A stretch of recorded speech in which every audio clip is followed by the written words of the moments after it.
How is everybody doing today? A pleasant day to you all, guys, all of you. It is now 1:28 p.m. What a time we live in. We're going to talk about some stuff. As you can see, we're talking about DCEU realism. I like to talk about this topic, also DCEU relevance. And this is part 5 of the segments that I've been doing. I hope you guys are having a great day today. So much I would love to tell you guys and talk to you guys about. But just remember, as we talk about the DCEU, you can leave your comments in the chat section. Leave your comments in the chat section. The chat section is available for you to chat away. So feel free to chat in the chat section. I know I have viewers from all over the world as we do this video here. I hope you guys enjoy this video. This one should be a special one for you guys. All right.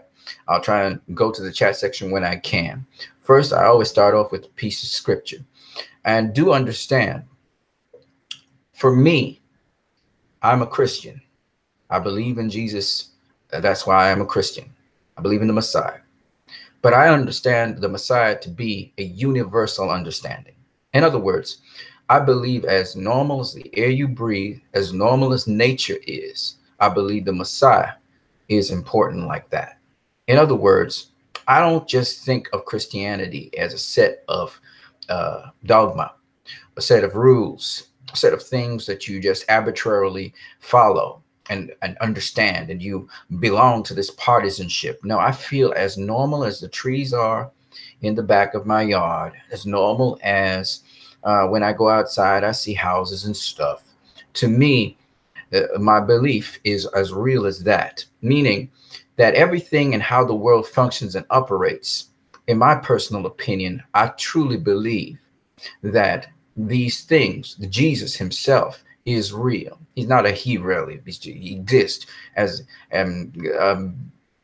you know, something that cannot really possibly be described because not much of an entity, but is better described by certain things which we don't think of all the time, but take for granted. For instance, if I were to describe Jesus, he would be something like a wind. The wind moves to and fro. And I don't think of Jesus as a person per se, or a human being like us. Not this time, not right now. Right now, I think of Jesus, people say it as the Holy Spirit. People say it as spirit. But I like to take all the religious jargon, throw it out the window so you guys can see just how real it is.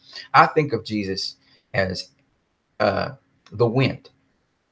Wind blows all the time. Wind is all around, right? And you can't see it, but it's still there. I think of Jesus as energy. Energy basically functions and keeps everything operational. Everything cannot operate without energy. I think of it like that. You see, I don't think of Jesus anymore as a human being like us. I think of him way beyond that. And I don't even think of him as a him. So he's like the fabric through which all life begins. Life is a very arbitrary term. If you want a literal term, I like to prefer to use energy. So I think of Jesus as energy. There is energy that causes people to want to do good things, and there's energy that causes people to want to do bad things. You know, anything that exists is a good thing. So therefore, I think of energy as proponent of good thing. It's the fabric under which good things can happen, and also good things happen, and good things, all good things, which is all the things that exist is good. And because these things exist, they have a fabric to do whatever soever they please. And I think of Jesus like that. Hence, Jesus said, I am the resurrection and the life. Resurrection and life are two very beyond humanity things. So that's why I said, if you become a son of God, or if you even die in Christ, you are beyond just humanity.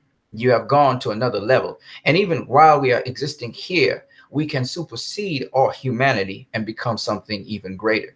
And that's by merging with that which fabrics the whole world. So I just try to put this in perspective for some people, because I think some of you guys, it's hard to explain the spiritual to people because it's not visible. There's no tangible evidence. So I take other things which people take for granted, like air, the wind, energy. These are things we take for granted. And we think that we manipulate these things. It is the absolute opposite. No man can manipulate the air. No man can manipulate the wind. Yes, we can create certain weather patterns and stuff, but at the end of the day, and we can even influence climate in the world, but at the end of the day, these are the things that influence us. You don't go outside when it's a blizzard storm and it's going to, you know, the winds are going at 120 miles an hour. If an earthquake happens, you are at the mercy of the earth that is moving. You cannot, if the earthquake decides to destroy you, you are dead. There is nowhere to go. Earthquakes affect the atmosphere. Lightning, thunder, the electrical discharge changes in the atmosphere. There is no place to run. There is no place to hide. If the earth decides tomorrow to change the terrain of certain places and the seas decide to come up on the land, there's nothing you can do to stop it. Nothing. So when we say we're in control of Mother Nature, or we're in control of energy, or we're in control of the wind, we're not in control of anything. You see, the way how these things operate, there's always a balance. And so when you do something, something else does something. And that's why we cannot be the be all and end all. We've learned a lot. But if we don't work in harmony with nature, nature will always win. Just we won't be around to see it. See, people think, oh, if you know, if we go into a nuclear war, we'll destroy the world. No, we'll destroy all the humans in the world. Maybe. We may have a nuclear fallout and destroy a lot of animals along with it and some plants. But we won't destroy all the animals, and we will not destroy all the plants. We will not destroy all the animals in the sea. We will not destroy all the plants in different parts of the world. No, they'll go on. Just we won't. We always think we're the center of the universe. Humans and humanity. We think we're the it. That's why we're so ignorant. We're so pompous. We're so proud. And this is not even a permanent form. This is temporal form. This becomes dirt again. The earth will take us back. It will suck us in and we'll become dust and water and bacterial food and fungal food, because the cycle will continue whether we want it to or not. So at the end of the day, those who don't want to listen, okay, you may annihilate humanity, and that seems to be the biggest thing in the world. But in the big scheme of things, it is not. Humanity is not the biggest thing. It's not the most important thing. Isn't that crazy? God's beyond all of that. But he loves us so much that he wants us to continue on with him. I say him. He's not a him. And so you have to understand, ladies and gentlemen, and those of you who are viewing this video, thank you. I appreciate you guys for viewing this video. But in the big scheme of things, all of this is going on doesn't really matter. It's insignificant. Look how vast our universe is. And that's just talking in terms of size and dimensions that we know and understand in this realm.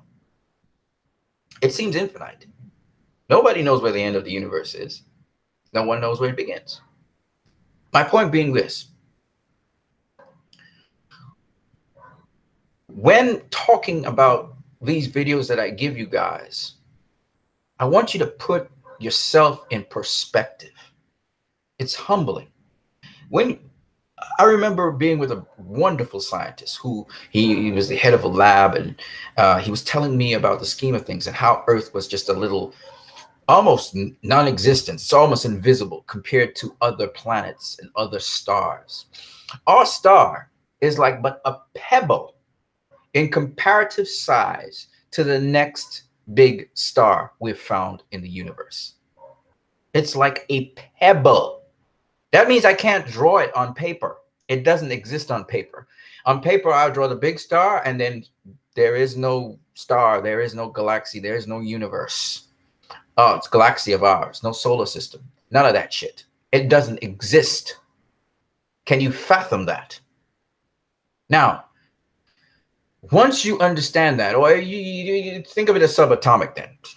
Now, think about us. We're on this little rock away from the sun, a little particle of dust. But God, because God is energy. Oh, God is not energy, but I'm just using energies everywhere. But even so, that subatomic, it's like giving birth to an electron. maybe even smaller than an electron. Okay. But there is still the balance and the fabric there to allow all of this little life to happen on a very insignificantly small rock. I want you guys to put this in perspective. How, in the big scheme of things, we really don't matter at all. And yet we do. But we're just a part, folks. We're just a part of something so much bigger than ourselves. And so I just wanted to start that off, giving you guys a perspective of God and just how fantastic that is. The idea, the concept of God. Not a human idea, not a human concept, not restricted by such things. Something bigger and freer. And the moment you could see that, it frees your mind. There is no burden. You're not worried about anything, which is why the Buddhas of the long time ago, they always smiled because they understood how much bigger life is than anything they are. All right, so and he said, you're Christian, but you talk about Buddhas? I'm not into partisanship, folks. I'm not into tribalism. I'm not into that nonsense. I'm into truth. I don't have time for that foolishness. But I'll tell you guys this. If I am to be partisan, let me be partisan for love, joy, peace, patience. Let me be partisan for these abstract things, these spiritual things, these things that are hard to explain, but you know them when you see them.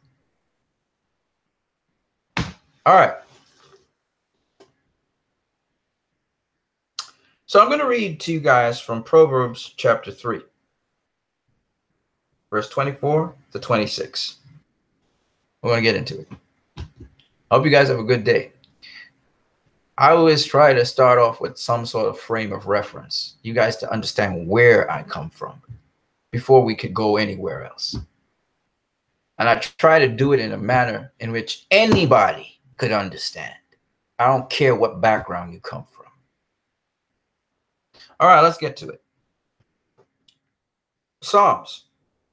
Proverbs chapter 3, verses 24 to 25 says, when you lie down, you shall not be afraid. Yes, you shall lie down and your sleep shall be sweet. Don't be afraid of sudden fear, neither of the desolation of the wicked when it comes. For God shall be your confidence and shall keep your foot from being taken. Goodness. We are in a point in Earth's history, at least in world history, and when we talk about human beings, where human beings are going to choose. They're going to choose the road of fascism, hatred, isolation, xenophobia, racism, partisanship, privilege. Or they're going to choose the road of inclusion, respect, equity, justice. We're at that crossroad now. And I am glad and privileged to be in this time, no matter what the outcome happens, because I believe that this is the time when these values of truth will be on display. It's a wonderful time, because regardless of whether humanity picks the worst in themselves or the best in themselves, one thing is certain at this point in time. We get the opportunity to display what we are. You, me, and others who seek that goodness, equity, and love are seen in the world, whether we're ridiculed for it, whether we are put into suffering for it. It is a wonderful time to be, believe it or not. It's an opportunity for us to truly walk in these ways. When you walk in those ways, there is a saying by Seventh-day Adventists. I'm not a Seventh-day Adventist, but I'm going to use them because I come from that background. There's a saying by them: he who is in the will of God is safe. Truly, God's will is good, and it's all about goodness for everyone. In fact, God right now is allowing every single thing to exist. Like I said, everything has energy. So to walk in that is a wonderful thing, and you cannot be moved. You cannot be destroyed. If someone kills this body, you will continue, because energy cannot be created or destroyed. And if you think of God as energy, then that means you will be rearranged into something else, and you will continue onwards, not as you, as we know you and recognize you, but maybe a part of something else, dissipated, diffused, but still keeping balance. Now, why that is beautiful is because it helps us not to be afraid to die. The termination of this particular form in which we exist results in one of two things. Either it will dissipate into positive energy, or energy that gives everything life. And this is natural consequence. This is common sense. So if a body dies, it starts to decay, but its remnants are used by bacteria, fungi, etc. So the energy is transferred. Remember, energy cannot be created or destroyed, right? So it will give off heat, it will give off different things. It will go into some other, it'll be converted in some other form of energy. That means because energy goes on, it cannot be created and destroyed. Certainly, some aspect of your being goes on. This is common sense. You don't have to be religious. You don't have to be spiritual. You don't have to be none of those things. Energy is converted into something else and goes on. Okay? So if even in that basal level, you're guaranteed that at least energy goes on. All right. Now, let's move on to something else. Some people are afraid of death because regardless of what everybody thinks, no one really knows for sure what happens when you die.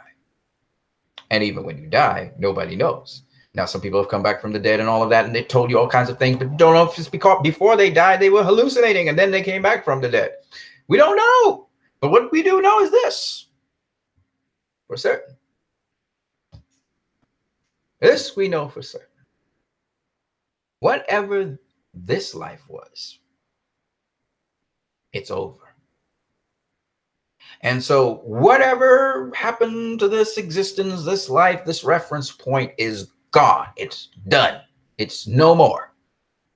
Whether we dissipate as energy into the atmosphere, and as some people like to say, my mother's looking down on me from heaven.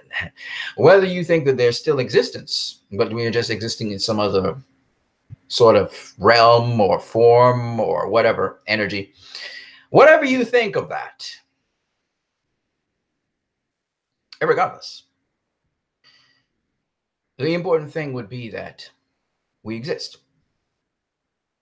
Okay, so whether that is true or not, factually speaking, scientifically speaking, we can only know unless we can tap into other realms. What does this have to do with anything? This has to do with a certain thing.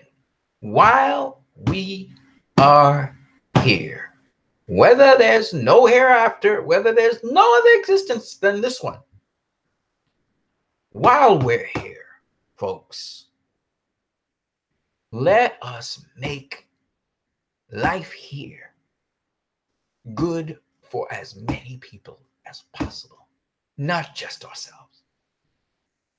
We all know we are all connected. If you haven't watched my song yet, which is called, what's it called? He has the whole world in his hands. We're all connected by energy. All of us are connected by energy because energy is everywhere. There's no place where energy is not. A vacuum is created because of energy. So there is no place where energy does not exist. It's just not. There's no such thing. As a result of that, ladies and gentlemen, before 2 o'clock comes, we are all connected. Every single thing you do has a ripple effect. And you literally emit electromagnetic radiation. You have within you chemical, potential, mechanical, electrical, a whole bunch of energies. We label them different labels. The point being this: everything you do counts. Everything. There's nothing you say, oh, I just did it to myself. I don't know. It affects other people. Everything you do affects other people. Everything you do, your very existence, affects other people. It's just what it is. And I'm not being spiritual here. I'm being extremely literal here. You give off electromagnetic waves like a radio does.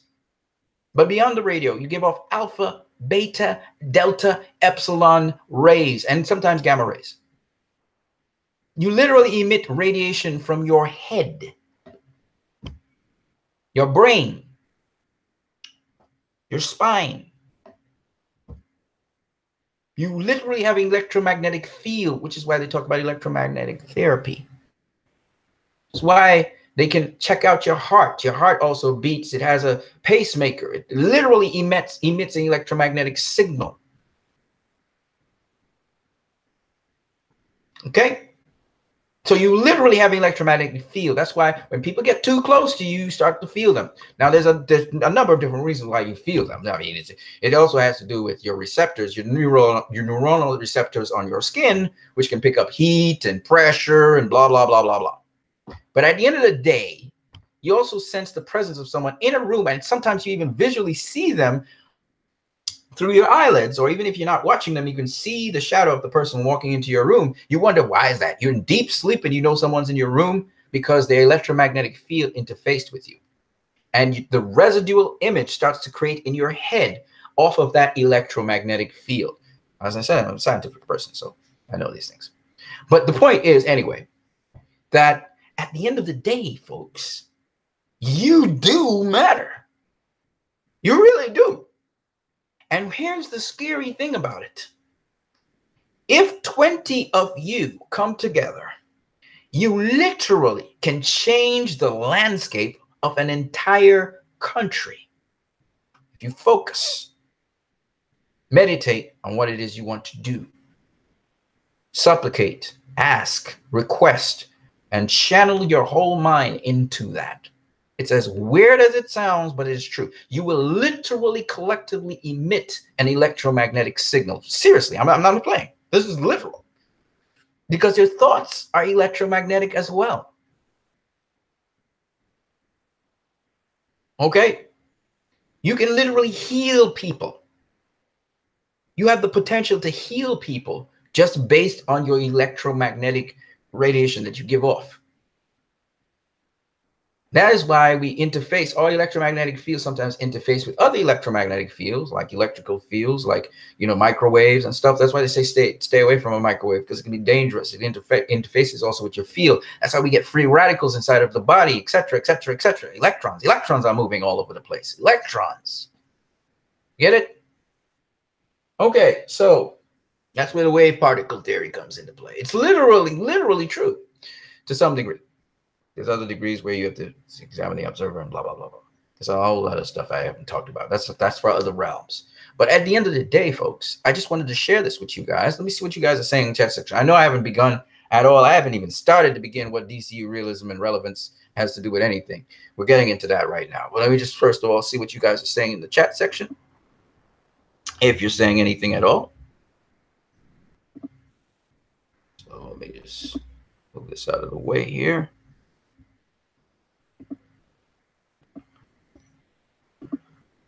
Okay, so let me just move this up. Okay, Dave Ethan, what's up, man? Unity is most important. Yes, sir. Yes, sir, Dave Ethan. T&J Ayala, what's up, my brother? You are a deep thinker, my brother. I like you. I like you a lot. I hope you're doing okay. Keep on thinking like that. Keep that frequency of radiation. Keep that thought process going, T&J Ayala. And Dave Ethan, that vibe you give off Dave is beautiful. Keep that vibe up. Don't ever change it. You don't know how you affect people, Dave. Big time.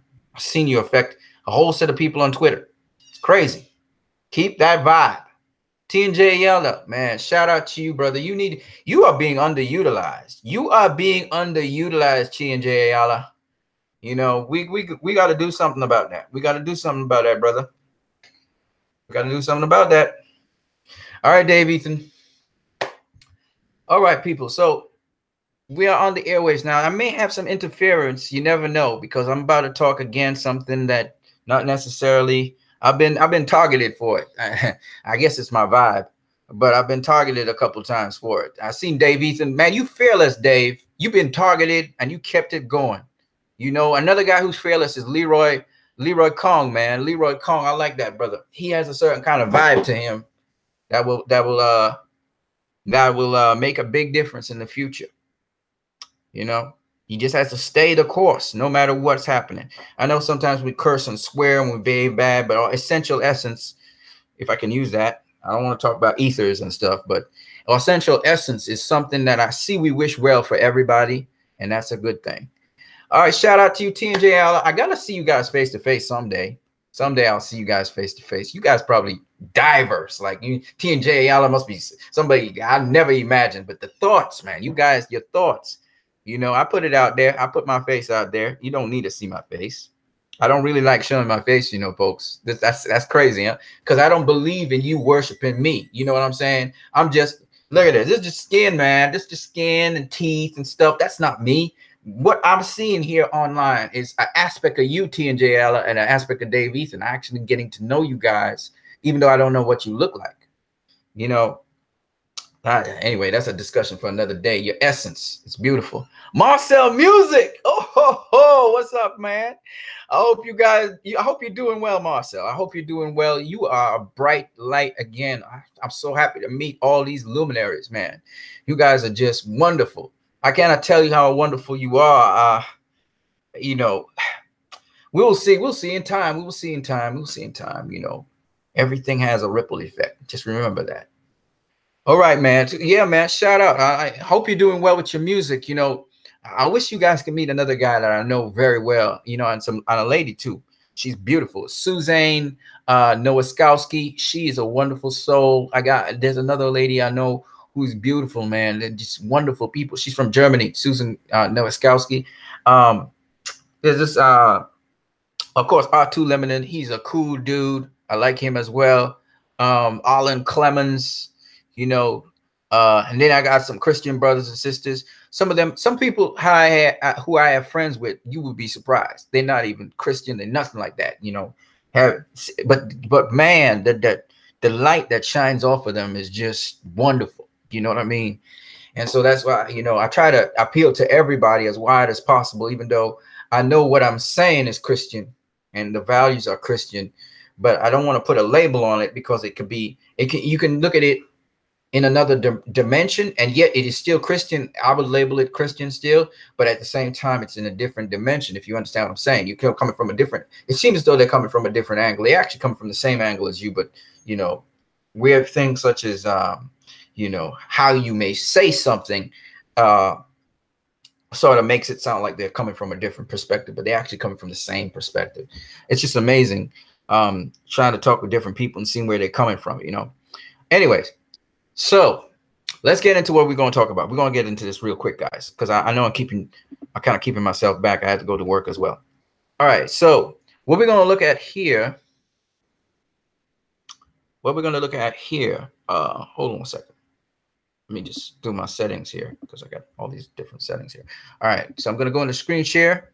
I'm going to show you guys what we're going to do. So see, the beautiful thing about mythical stories or fables, as we like to call them, or fairy tales, as we like to call them, is they can highlight things that are not only inherent in us, but also may be things which are inherent in life itself. Things that if you're paying attention, you will learn a lot about life itself. And I said, again, I'm going to repeat it. In the big scheme of things, in the you get the big picture of things, there's a lot of insignificant, irrelevant stuff we talk about a lot.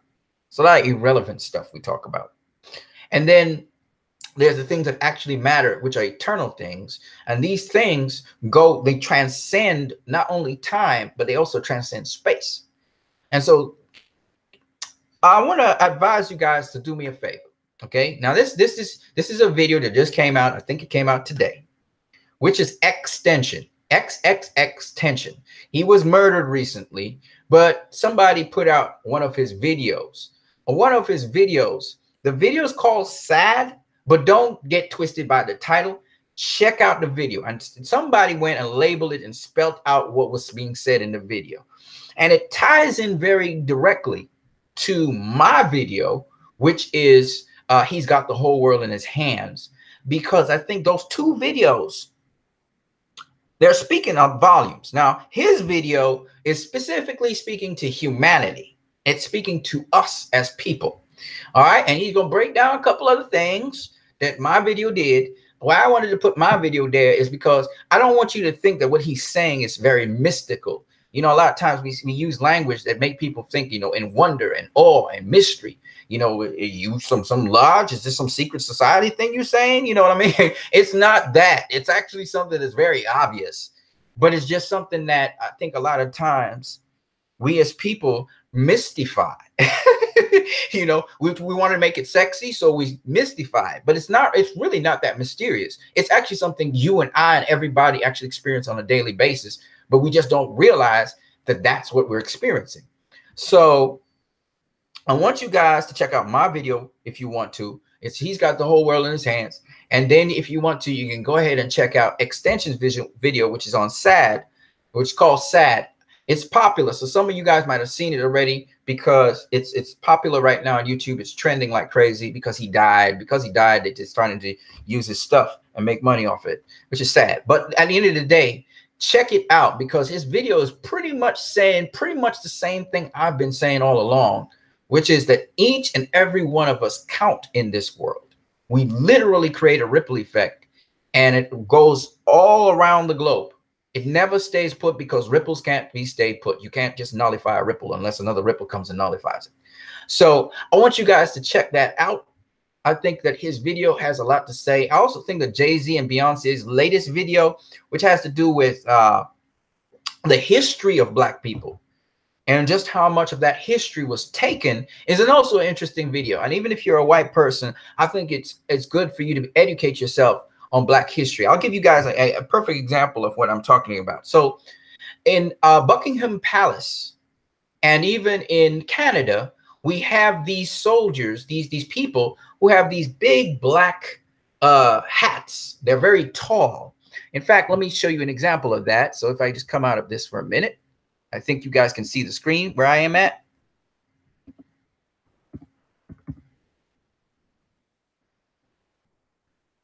Buckingham Palace. I think the guards is what I'm looking for. Yes, these guys.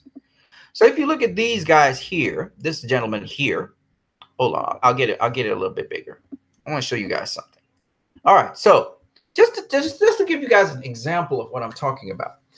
So the Moors, this guy here, he's a Buckingham Palace guard, okay? And this is actually a replication of the Moors when they had their system. The Moors, let me show you this. I'm going to just show you. I'll actually just Google it.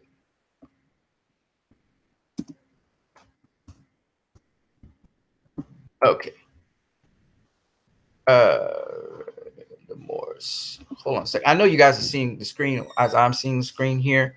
I want to show you something. And it's also so in Soviet Russia and also some other places like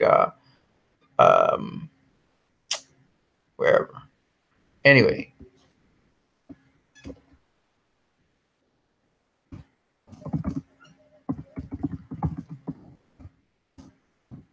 Let me type that in. They are not allowing me to see that. That means Google does not just circulate this information. Wow, that is amazing. All right, so this is not information you can just find just like that off the top of your head, I'm realizing. But I'm going to show you something.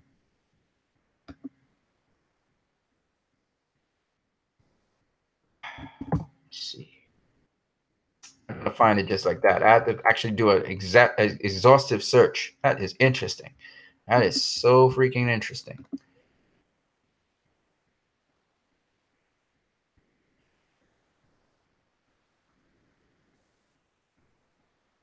Huh. This is the original people of Russia are black. That's not exactly what I want to find. Oh, here it is. There you go. Okay, wonderful. So, yep. I want to show you it here. Oh, there you go. There you go. So, so what we realize is that this hat piece that you see in Buckingham Palace and throughout the world, this is actually an afro they're simulating.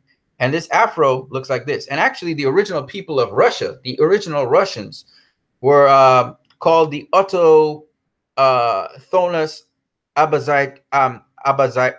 Oh God. Abazijan. I'm trying to say Abazijan or something like that. Abakzan.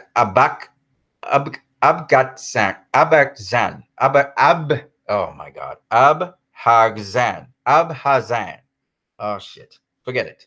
I can't pronounce the word right now, which is weird.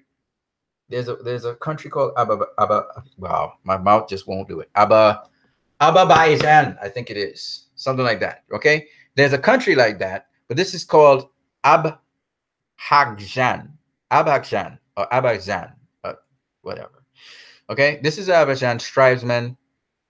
And this was his real hair. The British Guards, which we see today, copied the hairstyle, which is now worn as a hat. You see? So this is actually an afro he's supposed to have, but they can't grow afros like that. Okay? This is what it looked like. So I just wanted to show you guys this. And the point is, Jay-Z and Beyonce, their video is not about some Illuminati and that bullshit that people want to say so you would not pay attention. They're actually singing about our African heritage, our African history. Well, I'm saying African heritage. Can I have some African blood in me? But I'm not really like that. But anyway, because I have European heritage as well.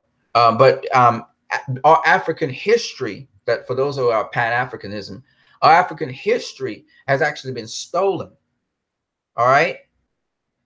All the stuff like, you know, the superheroes we have today are actually off of not Greek mythology, but actually Egyptian mythology. And if you go a little bit further back into time, it's even before that. And Sumerian Empire was a black empire, and so on. And everybody knows that the origin of mankind came from the North Horn of Africa. Well, therefore, what do you think? Do you think the first human beings were white? No, they were of the soil. They were dark skinned. And so there's a lot of lies. And, you know, even, you know, when we talk about Jesus, Jesus was not a white person with blue eyes and blonde hair. I'm just going into it, guys. No disrespect to my white brothers and sisters, but this is the truth. Now, with the change in power, right now we have the Greco-Roman Empire, okay, and Arianism, where right now Donald Trump is preaching Arianism like Adolf Hitler did. What happened was with the Greco-Romans, they took over the world. They were able to conquer a lot of nations, and they had certain weapons and ammunition that they were taught how to use, and they used it back. And what these people have done basically in the history is they've taken the history and flipped it to make it look like they were the ones that were, you know, the supreme rulers and stuff, and that they made all these incredible inventions, and that they're the key people of science and technology. And then with Darwin, When Charles Darwin came on the scene, he talked about evolution, and he proposed this theory that man came from ape and that we are actually evolving and getting better, when in fact that theory is a lie. In fact, the previous civilizations were more advanced than us. They used much more of their brains. They actually didn't need paper and script because their memories were that good. It's just incredible. You know, they started using seals and documents and stuff, but they didn't need that because they used telepathy as well. They could listen to other people's thoughts and stuff. So I'm just saying that mankind hasn't improved per se.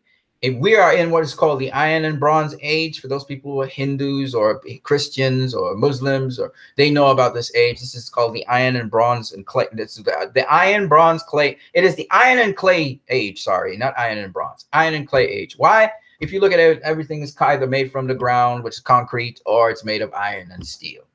Literally, this has been prophesied. Okay, steel and iron wasn't back in the day. People never used to make buildings out of steel and iron. It was out of gold, precious metals, and they had a different way of constructing things. You see that if you look at the Egyptian pyramids, it gives you an example of what I'm talking about. So they have no steel in them, okay? And my point being, this is the age. It has been prophesied. It has come to pass. Now ask me how that is so. See, these people saw through time. All right, their capabilities are way beyond the capabilities we have today. They made airplanes long ago in Egypt. In Egypt, they had already made airplanes.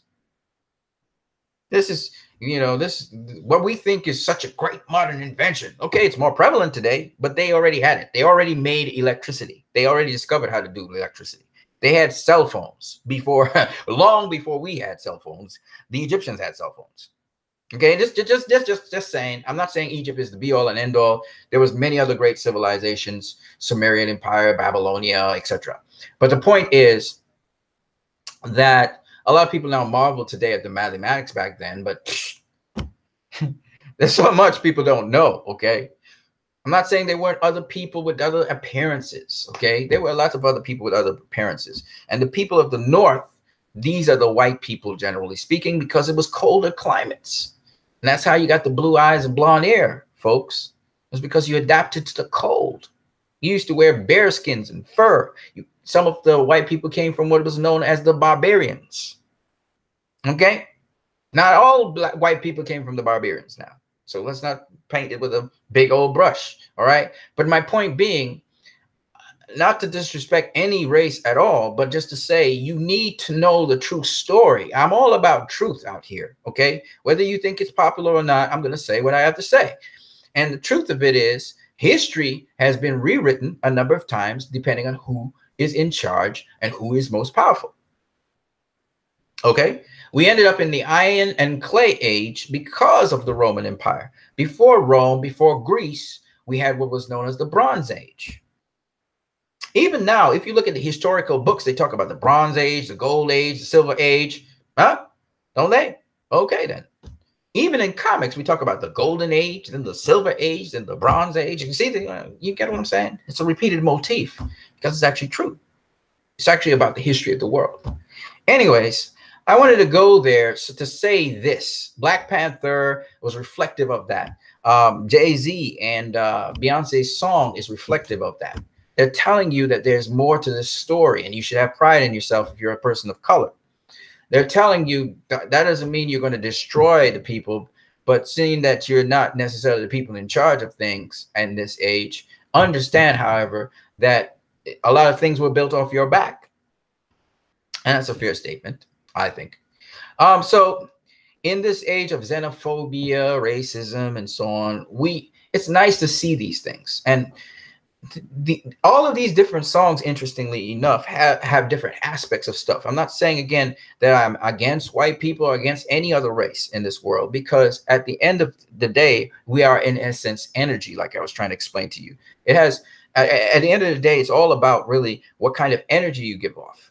And so it doesn't really matter what your skin color is, because as much as your skin color is important for your well-being, your health, etc., your skin color, your pigmentation, and how it is colored is kind of important in a way, not necessarily in the scheme of your attitude, your character, who you are as a person, but maybe your metabolism, your health. For instance, Caucasians have an advantage health-wise over colored people with respect to toxins, certain gases that may be in the air. It's amazing how everybody has some sort of advantage and some sort of disadvantage inherently in them genetically. And with black people, or let's just talk Mediterranean people, they have the advantage of being resistant to certain infections. Black people, they have the advantage in that their body naturally creates certain endorphins, which keeps them more stable. Strange as it sounds, we say black people are the craziest people in the world. No, they're not. Actually, they can take a lot more pressure. It's like women. Women have a higher pain threshold and a higher pain tolerance than men. Again, this is genetics. But it doesn't mean because you're genetically, everybody has a genetic variability to them. That doesn't mean that you are a better person than the other person. It just means in one area, you may be able to tolerate certain things more than another person, or survive things more than another person. And so if you combine your abilities with the other person, both of you could survive things. You see what I'm saying? Using your strengths. And that's the thing. Diversity is supposed to bring us together, because like with the Justice League, the Flash is fast as hell, but he trips a lot. Wonder Woman, she's strong, she's a good leader, but she needed Batman to keep her centered so she would know to lead out. Batman, he was a mad, got a little bit crazy, suicidal, and you needed Wonder Woman to keep him there to make sure he was alive, and so on and so on. Each one of us has a superhero trait about us, individually, culturally, ethnically, etc. Each one of us has a superhero trait about us, but it really does not work to our advantage if we think we have to isolate ourselves. The Bible has it this way. It says the eye cannot do without the hand. Just imagine if the eye says tomorrow, I am the eye, we must have no hands. Now, when you see something, you can't get it. They must work in concert with one another. Spiritually, we know about the Christian body like that, and literally, mentally, physically, socially, etc. We as human beings, we need to work like that as well. We have to understand how connected we really are. And no matter when somebody says, you're not connected, whatever, you have your opinion and it's okay. But at the end of the day, we are all connected, whether we like it or not. And the only way we're going to succeed is together. That doesn't mean you mind other people's businesses and try and butt into their business now. Okay, don't do that. But at the same time, we're all interconnected. And so therefore we can use those connections profitably, or we can use them in a very destructive way, as some people are thinking of doing. You cannot monopolize this world. That is a fatalistic and suicidal desire. You will destroy yourself and annihilate the human race in the process. It cannot happen. It does not work. Okay? All right, so let's go on to what we were talking about here. So what we're going to talk about here is, I don't know if is the video still streaming, guys? Let me just check you guys in the chat section. I just wanted you guys to see that stuff, just to know where origins of things are. Whoa, wait, y'all guys are going mad. Yo, all right, let's see here. You guys are having your own discussion. That's cool. Let's see. Why are they saying it was Drake involved? Rumor, of course. I don't know what you're talking about. Oh, Drake. Oh, Drake involved with Extension's death? I don't know, man. I don't know. Egypt is in Africa. Yes, Marcel Music. That's true. Adam and Eve could have been dark brown to black. Middle East is in the middle of the equator. 100% agree. Yep. If you look at most people in the Middle East anyway, they are dark skinned or they're brown. Yes. Brown is dark. Okay.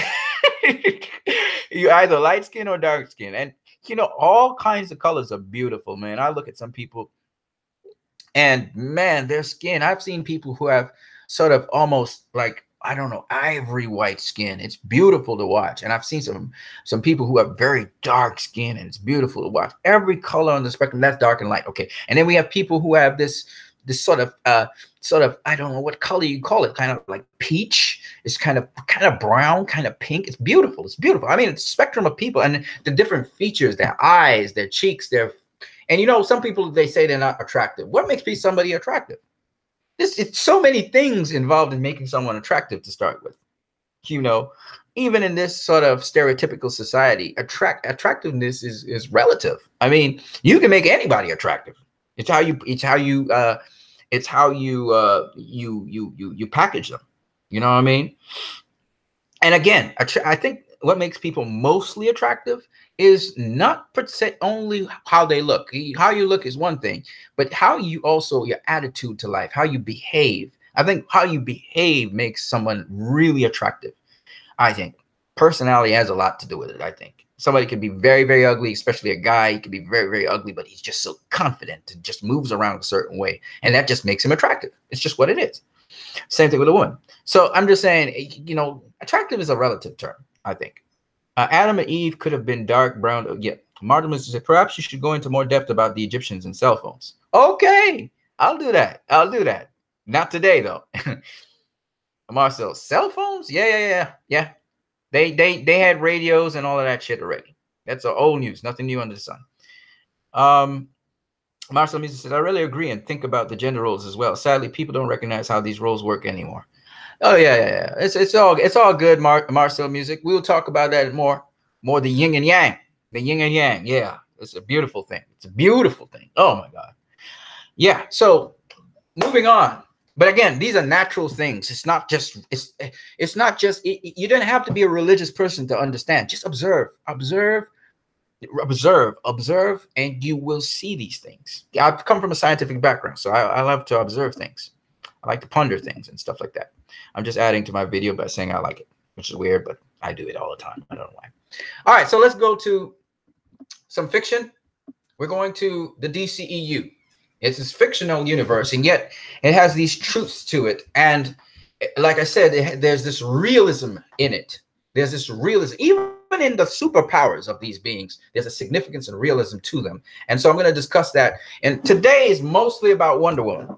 It's mostly about Wonder Woman today. And remember the scripture I read for you, which had to do with, don't be afraid of sudden fear, nor the desolation of the wicked when it comes. For the Lord shall be your confidence to keep your foot from being taken. It's very important to understand. He didn't say keep your hand from being taken. He didn't say keep your head from being taken. He said keep your foot from being taken. What does your foot do? Your foot carries you about, helps you to stand and move around. So he's saying you'll be functional still in that time and do good. No matter what situation, you'll constantly do good. Even if they kill you, you'll be doing good when they kill you. And that's an awesome thing to think about. I don't know about you guys, but I just prefer to be doing something good with my life than doing something bad. And if I am taken while I'm doing something good, then it's okay. I'm fine with that. All right. So the godlike status of Superman and Wonder Woman. We're going to mention Superman in passing somewhere in here.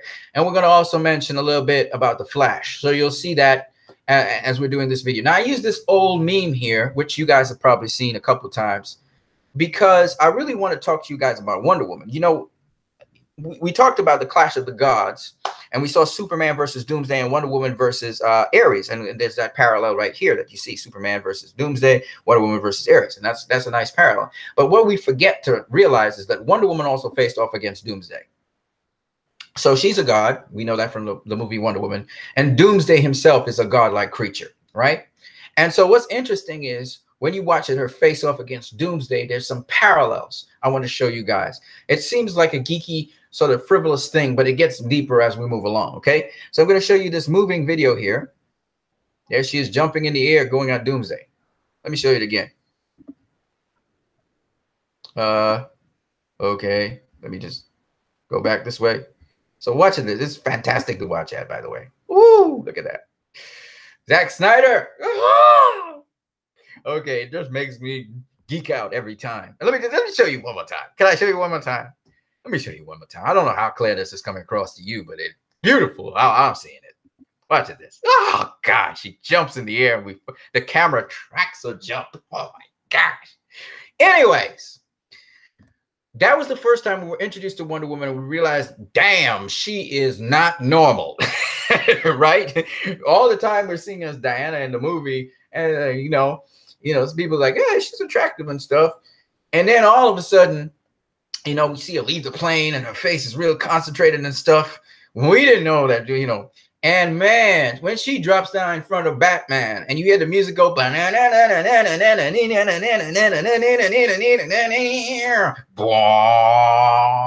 she says, and she slams the bracelets together, releasing her energy and blasts this 12-foot tall monster backwards. Ah, man. I know the whole entire, where I was, the entire theater went up in an uproar. Okay. It was like all hell broke loose, literally. It was crazy, man. It was crazy. And that was our introduction to the Wonder Woman. I'm telling you, man. And then after that, you know, Superman slams Doomsday into these, I guess, explosive kind of chemicals, all right, that explode. And then he regenerates, his skin rips apart, and he just blows up and he explodes every time he regenerates. And most of the bones came out of him. And then that shit that we saw just now earlier on with Superman, Wonder Woman blocking him, this shit with, you hear Wonder Woman's, you're hearing Wonder Woman's shield going, it's vibrating with the frequency and creating a sound wave. It's like crazy, dude. Look, I'm a sci-fi nut. When I saw that shit, I was like, yeah, because I know it's from the comic books. But when you make it real like that, the shit be going, vibrating the steel. Do you guys understand? The radiation was vibrating the freaking steel. That's why it was going. I was like, and that metal is tough, man, because that metal withstood it. It's supposed to disintegrate. You know what I'm saying? Hey, because everything else was disintegrating. You know, Batman, he ducked underneath, otherwise he'd be dead right now, right? That stuff was just crazy. Of course, it's Zack Snyder, right? But the point behind it is, we didn't know what Diana was capable of until she showed up. And similarly, you, me, and all the other people who love goodness, until we show up, we do not truly know what we truly are capable of. You understand what I'm saying? All right, let's go back to what we're talking about anyway. So yeah, she jumps into the air like that, man. Oh gosh, Doomsday does the same thing, man. This is a huge, we're talking about 12 feet tall, like Goliath. This huge bulk of muscle, okay, leaps into the air coming at her. She's like, she leaps at him because she's a warrior. Superman follows suit. She leads the freaking charge, right? She's the one. She's the warrior. She's the commander. She's gone, right? She ain't waiting around, right? She didn't wait for Superman. She didn't wait for Batman. She just went, right? Doomsday starts. He's jumping in to match her, right? Much bigger than her, right? Much bigger than her. He's the bully, right? He's big. He's just about destruction. She jumps ahead. Superman sees that. He's like, I'm going to fly in. He flies in after, right? All right. So she clashes with Doomsday. She blocks all the shrapnel that's coming in when Doomsday slams down on the ground. Doomsday lands. Look how big Doomsday is to her. Look how big this massive thing is to her. Look at this. Look at this. Look how big he is to her. Look at him. She's like, it's like David and Goliath. She's minuscule compared to him. 14, 12-foot tall bulk of muscle. And guess what? Guess what, folks? He's running from her. Yeah, Doomsday ain't running from nobody. He ran from Wonder Woman. Watch this. You want to see that again? Again, she's leaping in the air. It shows she can leap very far. That's crazy, man. Just crazy. You know what I'm saying? And so we see her leaping ability. You see it here again. Both of them can leap really far. Look at her leap again. All right. Now you're asking me, why are you showing me her leaping all the time? Well, because I'm going to show you it again.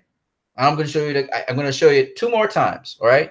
This is Batman. We get to see her this time leaping from a human perspective. So here's Batman. He's overseeing. Sorry, he's on the sideline. He ain't overseeing nothing. He's just coming out of hiding. And that radiation in the atmosphere, I don't know how he's surviving that right now. But he comes out from the sidelines and he just watching because homie can't do nothing. There's no he is no match for these beings. Okay, Doomsday would kill him. Okay, he almost died twice. Okay, let me tell you, the first time he almost died was when he came down to Staten Island and Doomsday just started blasting that laser beam at him, right? And he got out of there, and then he knew he had to come back and make Doomsday chase him, right? And then his plane crashed because Doomsday clipped the plane with his heat vision. And then Batman was like, oh shit, I'm dead, you know, because he couldn't come out the plane and run away. All right. And then in the battle, remember, Doomsday turned around, saw Batman, and Batman was like, oh shit. And he just snapped that his grappling hook and got out of there. I mean, he ran for his life, right? Because what are you going to do? What are you going to do? You may be big and bad when it comes to other human beings, and you can beat the crap out of anybody. But what do you do? He might even beat Superman. He beat Superman. Superman was holding back. Doomsday's not holding back, right? He was counting on Superman to hold back. That's why he was able to trick Superman and then beat Superman, right? Doomsday is not holding back. There is no way to take down Doomsday, okay? No way. People like, man, Batman bitched out. I said, well, stick around, homie. Stick around while these superpower beings are bashing each other in. Stick around. See what happens to you. You just have to understand you are a mortal human. Easily and delicately destroyed, incinerated into nothingness in no time. Superman can take a heat blast from a heat ray. Batman can't. And people just, I don't know why people didn't understand this. This is not, he's not an immortal. Superman's immortal. Wonder Woman's immortal. And they're tough. They're powerful. Even then, Wonder Woman uses a shield, okay? And a sword, okay? So it's not like these, it's not like, he's not Superman. He's not Wonder Woman. What's he supposed to do? Lois Lane ducks underneath the water, and because of that, she didn't get incinerated. And half of the surface of the water got evaporated. You watch at what this thing is doing to buildings. You want to be there? Are you kidding me? Anyway, so that's realism, and that's what people forget. This is not just like the MCU. There is realism in these movies. You can feel the realism, and you can feel the power of these godlike beings. When Superman was fighting General Zod in the sky, you don't want to be in the middle of that fight. You don't want to be anywhere around it, okay? Because one superpowered being could destroy an entire area in no time, okay? It's not the same as two human beings fighting one another. And so Zach was able to capture that, and et cetera, et cetera, et cetera. And we'll go into that in more detail. But the point anyway is, like I said before, when you show up on the scene as a human being, we're talking metaphors here, you make tremendous changes. You have a huge impact on people. I want you guys to understand that. Anybody watching this video, you have a tremendous impact on people. When you are walking in the place of good, anywhere you show up will have an impact. I want you to remember that. Now, Wonder Woman says, so let me show you the other one where she's jumping. Oh my God, this is crazy. You want to see it? Let me see if you guys in the chat section, what you guys are saying. Woo, there's a lot of stuff here. Her battle cry alone. I love Gadot. It's Zack Snyder, man. Zack Snyder. He's crazy. I think she almost retired when Snyder found out Wonder Woman. Yeah. When he found her, yeah, she wanted to give up on acting and go back into law. She's actually a legal mind. She studied law and stuff like that. Yeah. I'm glad she didn't. And you know, I listened to all these people trashing her. Oh, she'll never be a good Wonder Woman, blah. What do these people know, man? That's what we learn in time. Anyway, let's go back to it. So here she's leaping again. This is crazy. Look at this. She blasts the thing and then she comes flying in right there. You guys want to see that again? Oh man, like Zack Snyder, man. They say Zack Snyder's action is repetitive, boring, and I'm like, dude, you know, secretly they loving. You know the haters. You know how they be secretly undercover. They watching it on a loop. You know what I'm saying? Look at this again, man. Look at this, and try and track. You will see her first of all. She slams the braces together again and blasts him and pushes him back. And you see some metal thing come. Some piece of, I don't know if it's a piece of building or a tank or something, comes flying at him. And he punches that away. And then she comes flying through the air. You'll see it. Guys, if I could only do some slow motion replays for you guys to see this shit, it is epic when you slow it down. Okay. But she comes flying in with the shield and the sword, and she gets punched away, right? And then check this out. Oh man, jeez. I tell you, man, just these moments alone was the price of admission for me. BVS gave me too much, man. He gave me way more than I expected. All right, so check it out again. And they want to compare this guy to Michael Bay. I mean, these people are crazy, man. Michael Bay don't do no realistic action. Anyway, let's go back. You got to see this. Watch this shit. There it comes. Boom. Then he heat visions her. She blocks it with the spear. Oh, my God. Oh, that looks so sick. All right, so that's Zack Snyder, all right? Zack Snyder.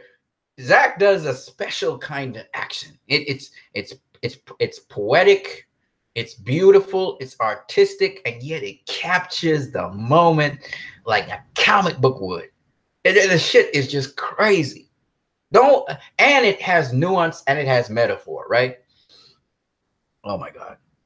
And that shit was sick. You want to see it again? I'll show it again. But the point is, she's leaping in the air again. So we see her leap. She has this super leap that she does. She can leap very, very long distances. And he gave us 3 different perspectives of her leap. We saw it. We leaped along with her. So the camera tracked when she was leaping. We saw her leaping from a side view of her leaping towards Doomsday. And he pulls away. Then we see a spectator view of her leaping with Batman, right? And then we got one more, which is Superman. He's going to be the spectator next. So there it is. Oh, gosh, there's the thing, the blast. And then she gets punched away. And then he blasts her, too. He blasts back. Bam. Yeah. I love it. Oh, this is Superman. This is Superman overseeing, watching Doomsday fighting her. And pretty much it's the same kind of action, kind of. It's pretty crazy. Check this out. There he is. First, he throws something at her, and then he punches her. I guess you guys can see it was so fast. Oh, man. I love this shit. There it is. First, he throws something, and then he punches her. Okay? Well, you guys can see that. But, oh, man. Man. And the scenery. Look at the devastation in the ground and the fires. And, man. Because you remember Doomsday had exploded, right? So everything's in fire and stuff. It's almost like a nuclear explosion. Oh, man. Oh, it's just great. Anyway, moving along. So my point is that in BVS, we were introduced to Wonder Woman, and we saw her leaping all over the place, right? And what's interesting is in Justice League, we see her leaping to save Batman's life. And we see, and now you got, I don't know if you guys gonna see it on this video here. I'm gonna say right now, what happens is, let me blow this up a little bit before I show you guys what is gonna happen.